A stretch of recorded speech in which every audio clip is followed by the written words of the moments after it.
नमस्ते दोस्तों, आपका स्वागत है आज की एक नई वीडियो में। आज हम बात करने वाले हैं हमारी पृथ्वी के बारे में। आपने कभी सोचा है कि जिस पृथ्वी पर हम रह रहे हैं, उसका निर्माण कैसे हुआ? कैसे बनी हमारी पृथ्वी? तो बने रहें हमारे साथ वीडियो में। पृथ्वी का निर्माण करीब 4.54 अरब साल पहले हुआ था। वैज्ञानिकों के मुताबिक पृथ्वी के निर्माण की प्रक्रिया से पहले हमारे सौर मंडल का निर्माण हुआ था। तो पहले हम सौर मंडल निर्माण कैसे हुआ, वो जानते हैं। सौर मंडल का निर्माण एक विशाल बादल से हुआ था, जो धूल, गैस और बर्फ से भरा था।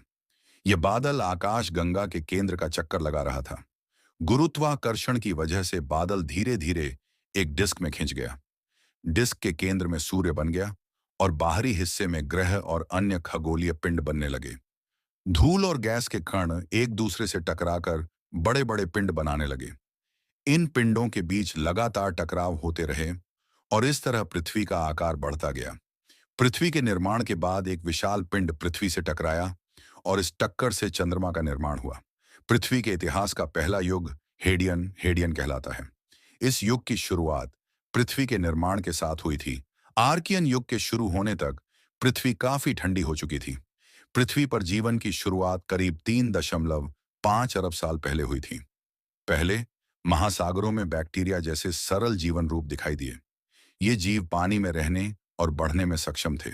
समय के साथ ये सरल जीवन रूप विकसित होकर ज्यादा जटिल हो गए। वैज्ञानिकों का मानना है कि हाइड्रोजन और ऑक्सीजन के फ्यूजन से पृथ्वी पर पानी आया था। अन्य वैज्ञानिकों का प्रस्ताव है कि टक्कर के बाद सारी ऑक्सीजन पृथ्वी और चंद्रमा के चारों ओर गर्म वाष्प में घूमने लगी, जिससे सभी विभिन्न ऑक्सीजन समस्थानिक आपस में मिल गए और पृथ्वी तथा थिया के बीच के मूल अंतर मिट गए।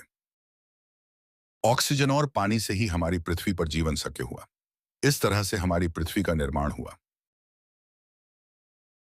अगर आपको ऐसी और वीडियो चाहिए तो प्लीज हमें सब्सक्राइब करें और कमेंट में यस लिखें। मिलते हैं अगली वीडियो में।